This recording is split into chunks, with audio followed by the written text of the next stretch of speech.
एक बार साहब काशीराम जी से पूछा गया था कि भाई आपके लिए सबसे सस्ती सवारी कौन सी और सबसे महंगी सवारी कौन सी। तो उन्होंने कहा सबसे सस्ती सवारी मेरे लिए हेलीकॉप्टर की। बस मुझे ऑर्डर करना होता है कि मुझे भाई लखनऊ जाना है तो लखनऊ से चला जाता, मुझे मैं कहता हूँ मुझे पंजाब जाना तो पंजाब ले जाता है। लेकिन एक समय वो भी था कि मेरे को साइकिल के पंचर के पैसे भी नहीं थे, तो मेरे लिए सबसे जो महंगी सवारी थी उस समय वो साइकिल की थी। लेकिन आज के प्रदर्शन में सबसे सस्ती सवारी वो जो है वो हेलीकॉप्टर। बड़े तार्किक थे साहब, क्योंकि संघर्ष किया है, उनके जीवन में बड़ा लंबा संघर्ष है, तो इस वजह से एक उनसे जुड़ी कहानी आपको सुना रहा हूँ। मुझे बड़ा इंटरेस्ट आता है कहानी पढ़ने में, पुराने महापुरुषों का संघर्ष है, अच्छा होगा। वो पहला ही कार्यक्रम होगा उस समय में रेलवे मेल सर्विस अर्थात आरएमएस में नौकरी करता था। नौकरी के लिए मुझे रोज पूना से मुंबई जाना पड़ता था। काशीराम जी मेरे साथ मुंबई आया जाया करते थे। उस समय आरएमएस का लाल डिब्बा हमारा छोटा सा कार्यालय बन गया था। चलते ट्रेन में संगठन को बढ़ाने के लिए हमारी योजनाएं बनती रहती थी। काशीराम जी के पास पूना मुंबई के का रेल पास था। दोनों अपनी साइकिल से पूना रेलवे स्टेशन पर जाया करते थे। वहां साइकिल स्टैंड पर साइकिल रखकर महालक्ष्मी एक्सप्रेस से मुंबई रवाना होते थे। महालक्ष्मी एक्सप्रेस पुणे से सुबह 7:30 बजे निकलती थी और दोपहर 12:05 पर मुंबई पहुंचती थी। शाम को यह गाड़ी 5:55 पर वीटी स्टेशन से छूटती थी और रात को 10:20 पर पुणे पहुंचती थी। काशीराम जी और मैं इस गाड़ी में सफर करते थे। मुंबई में काशीराम जी कई लोगों से हमारी रोज की दौड़ धूप की जिंदगी के बाद मुलाकात होती थी और हम साथ साथ महालक्ष्मी से पुणे लौटते थे। फिर पुणे स्टेशन से साइकिल पर अपने कार्यालय की ओर चल पड़ते थे। रास्ते में किसी होटल में रुककर खाना खाते थे और फिर अपने कार्यालय जाकर तिरपाल बिछाकर सो जाते थे। आज मैं उस दिन को याद करता हूँ। मुंबई से मैं और काशीराम जी महालक्ष्मी ट्रेन से पुणे आए। रात 10:30 बजे अपने अपने साइकिल निकालकर हम स्टेशन से बाहर आए। हमारा कार्यालय स्टेशन से 15-20 मिनट की दूरी पर था। बातें करते हुए पैदल ही चल रहे थे। हमें हमेशा स्टेशन के पास के वंदना होटल में खाना खाते थे। यहाँ खाना सस्ता मिलता था। आज मेरी जेब में पैसे नहीं थे, तो मैंने सोचा कि काशीराम जी के पास पैसे होंगे और हम खाना खा लेंगे। मगर वंदना होटल के सामने से गुजरने पर भी काशीराम जी नहीं रुके। मैंने सोचा आज उनका मटन खाने का मूड होगा, सो न्यूयॉर्क होटल में जाना होगा। काशीराम जी को मटन की डिश बहुत पसंद थी। वह मटन की डिश लजीज मिलती थी और मटन के पीसेज भी ज्यादा मिलते थे। न्यूयॉर्क होटल के सामने से गुजरते हुए काशीराम जी ने मेरी ओर देखा और मैंने उनकी ओर देखा, मगर दोनों में से कोई नहीं रुका। मेरे मन ही मन ये समझ आया कि काशीराम जी के पास पैसे नहीं, और काशीराम जी भी समझ गए कि मेरी जेब खाली। हमने एक दूसरे कुछ नहीं कहा, कार्यालय लौटे। उस दिन केवल पानी पीकर हम सो गए। दूसरे दिन मेरी छुट्टी थी, मगर काशीराम जी को कार्यकर्ताओं की बैठक के लिए मुंबई जाना था। सुबह में तैयार हुए। आज छुट्टी का दिन था के होने के कारण आराम से सो रहा था। आटे में चलता हूँ, अपनी छोटी सी अटैची लेकर बाहर जाते काशीराम साहब ने कहा,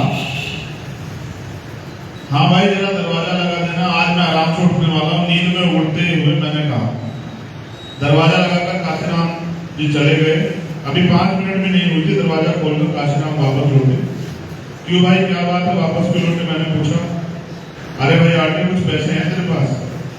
काशीराम जी ने पूछा। नहीं बिल्कुल नहीं। मैंने कहा देखते हो जरूर कुछ पड़े होंगे। फिर मैंने ऑफिस के ड्रायर वगैरह खोलकर देखे, मेरे पास पैसे नहीं मिले। नहीं साहब कुछ भी पैसे नहीं है। मैंने निराश होकर कहा कम से कम 5 पैसे तो होंगे। उन्होंने फिर कहा मैंने फिर ड्रायर ढूंढे, मगर 5 पैसे भी नहीं मिले। नहीं साहब 5 पैसे भी नहीं है, मगर 5 पैसे क्या जरूरत पड़ी? मैंने पूछा अरे यार मेरी साइकिल में हवा नहीं है, हवा भरने के लिए 5 पैसे लगेंगे। काशीराम जी ने कहा मेरी साइकिल ले जाओ। मैंने कहा तुम्हारी साइकिल भी देख ली, उसमें भी हवा नहीं है। ठीक है गाड़ी का समय हो रहा, मैं चलता हूँ। कहते हुए काशीराम जी लगभग दौड़ते हुए निकल गए। टेरेस पर खड़े होकर मैंने देखा गाड़ी पकड़ने की जल्दी में काशीराम जी हाथ में अटैची पकड़कर स्टेशन की ओर दौड़ रहे थे। आज काशीराम जी हवाई जहाज से देश के कोने कोने में सफर करते हैं, हेलीकॉप्टर किराए पर लेकर भ्रमण करते हैं। जब मैं आज की मूवमेंट देखता हूँ तो मुझे वह दिन याद आता है जब 5 पैसे के अभाव में काशीराम जी को स्टेशन की ओर दौड़ना पड़ा था। वह पल याद आते ही आंखों में बरबस आंसू चढ़ जाते हैं। आंदोलन बहुत महत्वपूर्ण होता है और उसको चलाना उससे भी ज्यादा कठिन होता है। किसी भी आंदोलन की शुरुआत करना और उसको पूरा करना, शुरुआत तो कोई भी कर सकता है। आप घर से सोते हुए उठे और कहीं भी जाने का मन बना लें, मगर उस मंदिर तक पहुंचना कठिन। मेरे आज भी याद है 4 फरवरी 2016 मैंने यूपी छोड़ा और मैं उत्तराखंड काम करने के लिए आया और एक गांव था उत्तराखंड का जमालपुर, वहां की घटना हुई। ये वहां के लोग ज्यादा अच्छी तरह जानते हैं सराय के। मेरे याद है फिर उसके बाद एक गांव में हम गए और पैसे की दिक्कत थी। उस गांव का नाम जो है वो रवि के गांव से पहले वाला गांव है। रवि जिया पोता से पहले गांव कौन सा गांव है? ईसरपुर, जिसमें पाठशाला चलती थी, अजीतपुर। मेरे याद है कि मैंने एक बार कहा कि कुछ पैसे की जरूरत है, तो 3 से 4 हजार रुपए इकट्ठा हुए। ऐसा नहीं कि उत्तराखंड के लोग मदद नहीं करते हैं बच्चों, ऐसा नहीं कि ये लोग काम नहीं करते। ये आंदोलन ही ऐसा, जो लोग इससे जुड़ते हैं वो मदद भी करते हैं, काम भी करते हैं। जब लास्ट टाइम कैडर हुआ तो मैंने समझाया था कि किस कारण से भीम आर्मी में अनुशासन नहीं। हमने बस एक आक्रोश को ही अपनी ताकत समझा। ये लोकशाही है, यहाँ मैन पावर बहुत बड़ी ताकत है। कुछ साथियों से मेरी नाराजगी भी थी, लेकिन जब वो कैडर में रहे और कैडर उन्होंने पूरा लिया तो मुझे एहसास हुआ कि गलतियां फिर से भी हो सकती है, उनके जीवन में परिवर्तन हो जाए। भीम आर्मी हमारी बड़ी ताकत। आज कुछ साथी भीम आर्मी में जो यहाँ पहले जिनको जिम्मेदारी थी आज वो नहीं है। क्यों नहीं है इसका बेहतर कारण आप जानते हो। आज कहाँ ये भी आप बेहतर जानते हैं। मैं तो क्योंकि वो इस परिवार से आते हैं, बहुजन समाज से उनके लिए मंगल कामना कर सकता हूँ। मगर मैं आपको ये कहना चाहता हूँ कि भाई बिना कैडर के संगठन आगे नहीं बढ़े। उससे पहले माननीय राष्ट्रीय अध्यक्ष जी ने और इस मंच पर अपने सभी साथियों ने लगभग अपनी अपनी बात रखी। वो भी आपसे अपील कर रहे थे कि संगठन निर्माण करो। बीजेपी से जीतने के लिए या किसी भी दल से जीतने के लिए लोकतंत्र में उससे जब मजबूत संगठन होना जरूरी है। जिनके पास वैचारिक रूप से मजबूत और अपने मन से काम करने वाला व्यक्ति यानी कि संघर्षशील कार्यकर्ता, मिशनरी कार्यकर्ता नहीं होगा, वो कभी आगे नहीं बढ़ सकते। आप जितने लोग हैं ना, इनसे आधे भी लोग और उनकी से भी आधे लोग अगर ईमानदारी से मिशनरी भावना से काम करेंगे तो मैं गारंटी देता हूं कि हरिद्वार जिले के मोस्टली लोग यहाँ हैं। हरिद्वार जिले में कड़वी है मगर सच है इतना सा जिला है हरिद्वार। कितना जिला है? इतना जिला है हरिद्वार।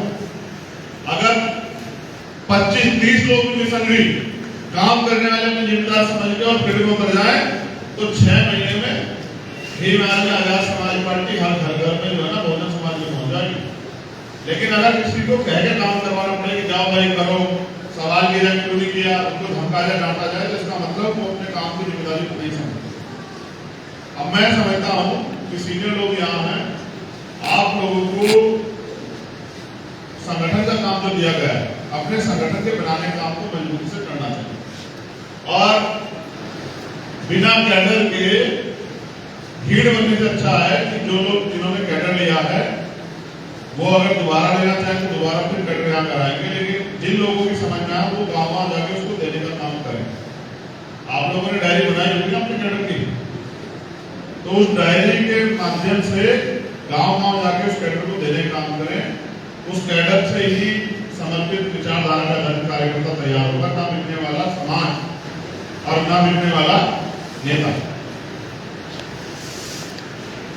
जब मैं पिछली बार आया था समीक्षा करके तो मैंने इसलिए ढिलाई दी थी कि देखो कि भाई आप लोग कितने दिन तक जो है आंदोलन में खड़े रह पाते हैं और परिणाम क्या है वो आपके सामने है। लेकिन मैं समझता हूँ जितने लोग यहाँ हैं, अगर हम लोग जिम्मेदारी से ईमानदारी से काम करें तो हम लोग यहाँ ताकतवर बन सकते हैं। अभी जब एक घटना हुई, वो घटना हुई डाडापट्टी में,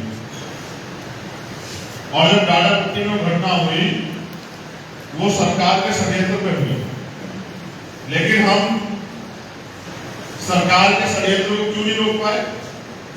क्योंकि हम राजनीतिक रूप से ताकतवर नहीं है। अगर सरकार के षड्यंत्र को रोकने के लिए हम राजनीतिक रूप से ताकतवर होते तो सरकार को मुंह जवाब देते। लेकिन एक हमारे सीनियर साथी आगे मुझसे कहते हैं कि साहब डीएम हमारे कैसे काम नहीं करता, डीएम हमारी बात मानता नहीं। तो मैं हंसता रहता हूँ और आज मैं सोचा कि इस मैसेज को जवाब दूं। डीएम ये जानता है कि इनका संगठन अभी राजनीतिक रूप से इतना ताकतवर नहीं कि मेरे ऊपर कार्रवाई कर सके। जिस दिन डीएम को एहसास हो गया, एसएसपी को, कि ये संगठन इनकी राजनीतिक ताकत से ही कल को मुझे सस्पेंड और ट्रांसफर भी करवा सकते हैं, उस दिन डीएम नहीं प्रमुख सचिव भी आपका फोन भी सुनेगा और आपको बात नहीं। अब आपको तय करना है कब तक आप डीएम के दफ्तर के बाहर खड़े होंगे और डीएम से उम्मीद करेंगे कि वो आपको बुलाए, या फिर आप पे मौका है। डीएम जब यहाँ जिला पंचायत अध्यक्ष होता है तो सचिव होता है डीएम। हम राइट जिला पंचायत अध्यक्ष का सचिव होता है डीएम। आप मेहनत करके जिला पंचायत अध्यक्ष बना दो, कोई डीएम जो आयुक्त कार्यालय द्वारा खड़े होते कोई आपके लिए खड़ा होकर होने लग जाएगा। आप पे तो मौका है भाई, बहुत कम समय में आपका मौका है ना। आप क्यों मांगने वाले बनने चाहते हैं, क्यों क्या हाथ फैलाने वाले, क्यों दफ्तर से बात करने वाला बनना चाहते हैं? अगर आपको डीएम से नाराजगी है तो मालिक बनो। मालिक बनने के लिए आपको करना क्या है? अपने संगठन को मजबूत करके अपनी राजनीतिक ताकत बढ़ानी है।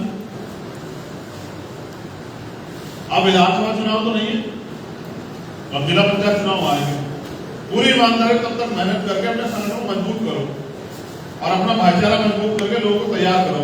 और जब आपके पास बल होगा तो डीएम सुनेगा नहीं आपकी, डीएम तो आपके कलम से लिखे काम को करेगा। अब आप ये किसी के गांव में नाली की समस्या है, किसी के सड़क की है, कहीं छात्रवृत्ति की है, सबका समाधान ये तो है कि आप डीएम से काम करवाने वाले बनो। बनोगे कैसे भाई? सामाजिक संगठन के दम पे क्या आप उससे काम करा लोगे? वो तो वो करेगा जो सरकार चलेगी, बताओ करेगा नहीं करेगा? तो इस देश में लोकतांत्रिक व्यवस्था बाबा साहब अम्बेडकर इसलिए देखे गए कि जिससे शोषित वर्ग के हाथ में भी वोट के जरिए राज आए, उनके भी कलम में ताकत आए। अब वो लेने की जिम्मेदारी आपकी, उसको मैं तो नहीं दिला सकता अकेला। भाई अगर मीटिंग भी करने के बाद 10 मीटिंग आप करोगे, 10 ही मैं करूंगा। मैं 100 लोगों को प्रभावित करूंगा, 50 लोगों को करोगे। आप ईमानदार से बताओ कैडर के बाद कितने लोगों ने गाँव में जाकर मीटिंग में हाथ खड़े करोगे? डाटा लूंगा, सोच समझ के हाथ खड़े करना। जो लोग हाथ खड़े करना डाटा चेक करवाऊंगा। अभी देखो 2 लोग हैं, 3, अब एक इनकी देखे देखे आपने बात करके एक ही टीम होगी गांव में, एक ही गांव में हो ना? हाँ, एक ही गांव की टीम है। बताओ बाकी सब लोग, ये नीरज है, बाकी सब लोग क्या करते हो भाई? तुम्हारा काम कौन करेगा? बीजेपी वाले हैं या कांग्रेस वाले? कौन करेगा तुम्हारा काम? बताओ तुम्हारा। और चाहते तुम्हारी बहुत बड़ी बड़ी है, ये भी होना चाहिए, ये भी होना चाहिए। कैसे हो जाएगा भाई बताओ जरा? काम तो तुम अपना करते नहीं हो, मकान घर तुम अपना मजबूत कर नहीं रहे हो, कह रहे हैं कि हमें इसमें जो है घर ये हमारा मजबूत हो जाए, इसको सुंदर बन जाए, इसमें हम लोग रहें। कैसे रहोगे भाई जब आप संगठन काम नहीं करते? तो इसलिए भीम आर्मी आजाद समाज पार्टी में कुछ बदलाव जो है हम लोगों ने तय किए हैं। इसलिए मैंने राष्ट्रीय अध्यक्ष से कहा कि आप भी आ जाओ, हम लोग बैठ के अच्छे निर्णय लेते हैं। मुझे ऐसा लगता है कि भीम आर्मी के कमजोर होने से हमारा राजनीतिक दल भी आगे नहीं बढ़ पा रहा है। तो भीम आर्मी को मजबूत करना पड़ेगा, क्योंकि बड़ा संगठन हमारा भीम आर्मी, हमारी पंचायत भीम आर्मी। जब हमारा संगठन मजबूत हो जाएगा, हम भी समर्पित कार्यकर्ता होंगे, मुझे लगता है कि हमारा आंदोलन आगे बढ़ेगा। और जब हमें समर्पित कार्यकर्ता नहीं, बिकाऊ कार्यकर्ता होंगे तो चुनाव के समय वो थोड़े थोड़े पैसे में बिक जाएंगे, फिर उसका खामियाजा राजनीतिक दल को भी भुगतना पड़ेगा। तो विचारधारा संघर्ष के आधार पर तो भीम आर्मी तैयार है, राजनीतिक दल तो अब तैयार हो रहा है। तो जिन लोगों ने कैडर लिया था वो हाथ खड़े एक बार करने में देखो जरा कि यहाँ वो लोग कैसा काम कर रहे हैं। हरिद्वार के कैडर में जो लोग थे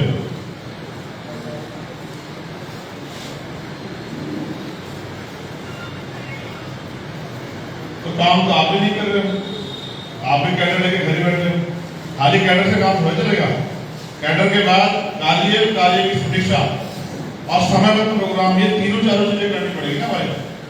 एक और मैं अपनी बात को खत्म करने से पहले फिर हम बैठ के निर्णय लेंगे, वो निर्णय आप लोगों को बताएंगे।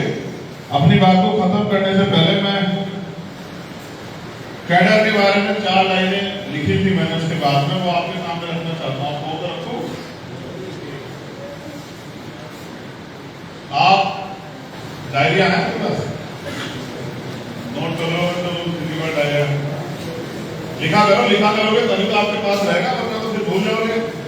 कहीं गई मेरी इतनी अच्छी बात थोड़ा याद करती है आपकी, क्या तो अपने फोन का प्रयोग करो, उसमें लिख लो फटाफट, जैसे मैसेज लिख दो ना, है रिश्तेदारों को दोस्तों को भेज दो मैसेज, गाँव में जब भेजते रहते ऐसे जो है, आप उसको फोन को वीडियो बनाने के लिए लिखने के काम लाओ। ये कैडर का पार्ट है, वीडियो का पार्ट नहीं। लिखो ना फोन में, फोन का नोटबुक बनाओ, जब व्हाट्सएप पे लिख के भेजते रहो अपने किसी साथी को। शुरू करें। जहां कैडर नहीं होता वहां क्राउड होता है, जहां कैडर नहीं होता वहां क्या होता है? क्राउड। क्राउड किसे कहते हैं? भीड़ को। मेरा निजी अनुभव है, किसी भी उद्देश्य की पूर्ति के लिए कैडर की अति महत्वपूर्ण आवश्यकता है। जैसे मेला का बाजार जिनका अपना निजी उद्देश्य होता है, कैडर क्राउड में ये फर्क। जहां कैडर होता है वहां मिशन होता है, समर्पण होता है, आंदोलन होता है, विश्वास होता है। और जहां कैडर नहीं होता वहां क्या होता है? क्राउड। और क्राउड का क्या होता है? क्राउड ऐसा जैसे मेला बाजार, जहां लोग अपने निजी उद्देश्य के लिए जाते हैं, ठीक है। क्राउड जानकार नहीं होता। क्या नहीं होता? क्राउड जानकार नहीं होता। क्राउड जमीन पर काम नहीं करता। क्राउड जमीन पर काम नहीं करता। क्राउड संगठन के प्रति कम, क्राउड में निजी महत्वाकांक्षा ज्यादा होती है। अब ये अपने जीवन में करके देखना, लिखने के बाद जो मैंने आज आपसे कहा कि आप इनमें से कहां हो, क्राउड में हो या कैडर में, ठीक है। तीसरी लाइन लिखिए, क्राउड संगठन के प्रति कम, क्राउड निजी महत्वाकांक्षी ज्यादा होता है। क्राउड आसानी से बिक जाता है। प्रमाण अभी आपके पिछले 1 महीने पहले आपने देखा। क्राउड क्या होता है? आसानी से बिक जाता है। क्राउड में गुटबाजी ज्यादा होती है, कैडर में गुटबाजी नहीं होती। कैडर के लोग तो सब मिशन का काम कर रहे होते हैं, उनमें क्या गुटबाजी। लेकिन क्राउड में क्या होता है? गुटबाजी। क्राउड में पद लोलुपता होती है, क्राउड पद के पीछे पागल होता है। कैडर पद की परवाह नहीं करता, कैडर अपना काम करता है। और मैं मानता हूं एक आम आदमी की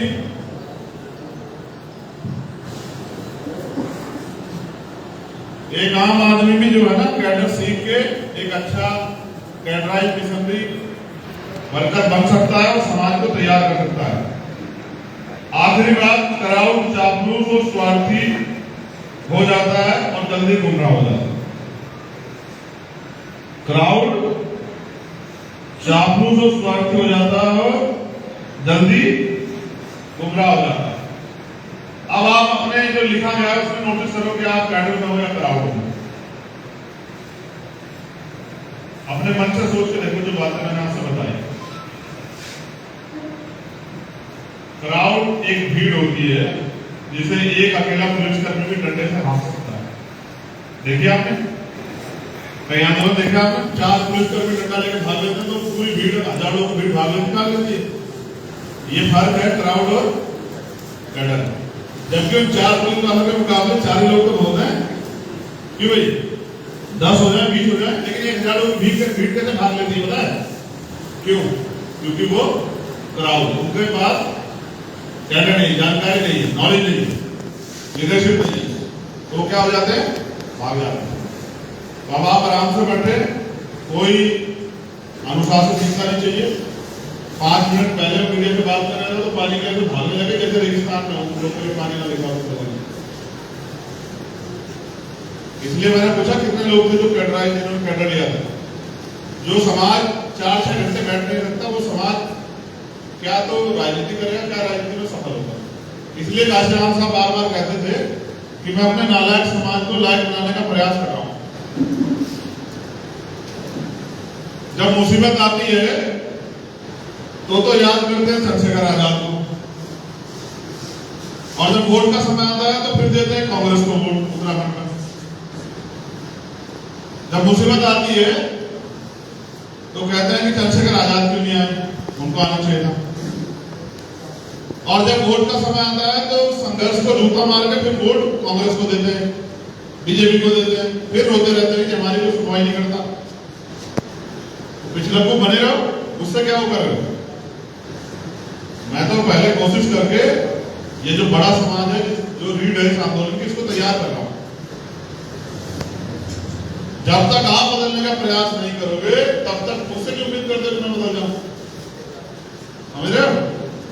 धन्यवाद। शांति से बैठे रहे, वो दिखना चाहिए आपके अंदर अनुशासन। अगर सोचो आंदोलन करना पड़ जाए, 4-6 घंटे के बैठना पड़ जाए, तो अगर आप इतना भागे फिरोगे तो वैसे ही आईबी और इंटेलिजेंस के लोग समझ जाएंगे। तो भीड़,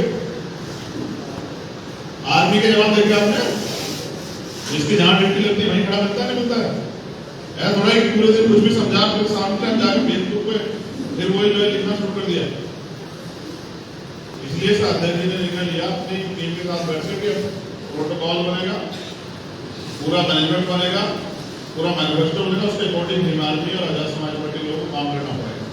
अब ऐसे नहीं कि कोई कुछ भी बयान दे दे, आप बयान दे दो पूरा संगठन बदनाम हो जाएगा, कौन लेगा जिम्मेदारी। आप अकेले की वजह से पूरा संगठन बदनाम हो, कौन जिम्मेदारी लेगा भाई। तो आप अगर संगठन को आगे नहीं बढ़ा सकते तो बेइज्जत मत कराओ ना, बेइज्जत मत कराओ, पूरे संगठन को बदनाम मत कराओ, ऐसा काम मत करो, ठीक है। तो अभी आप बैठ जाओ, 10 मिनट बात करने दो, फिर उसके बाद जो निर्णय होगा वो माननीय राष्ट्रीय अध्यक्ष भीम आर्मी के द्वारा हम लोग जो है सब लोग जानेंगे, ठीक है। मेरी भी उनसे कुछ निवेदन है, वो भी मुझसे कुछ उम्मीद करते हैं इस आंदोलन को आगे बढ़ाने के लिए। ये याद रखो, फिर कह रहा हूं, सबसे बड़ी जिम्मेदारी तुम्हारी है, स्पेशली दलित और पिछड़े वर्ग के लोगों की। तुम्हारी ये सबसे बड़ी जिम्मेदारी, तुम अपनी जिम्मेदारी को समझो। जिस दिन तुम तैयार हो जाओगे, अब ये आर्मी वाले बच्चे कौन है जो भर्ती के लिए सड़कों पर फिट रहे हैं भाई। माइनॉरिटी के तो बहुत कम लोग आर्मी में वो रंग लेते हैं, इंटरेस्ट लेते हैं। ये पिछड़े दलित वर्ग के लोग हैं जो आज सड़कों पर घूम रहे हैं, बेरोजगार हैं। सरकार, क्योंकि सरकार दिन दिन सबका इलाज कर रही है ना। अब से कुछ दिन पहले मुस्लिम भाई सड़कों पर आए थे, अपने हक की आवाज उठाने को उनको पुरस्कार दिया उन्होंने। अब वो आए, क्या नाम, कल हल्द्वानी में बज रहा था खूब लड़, एक लड़का मर भी गया एक जगह पे आंदोलन में।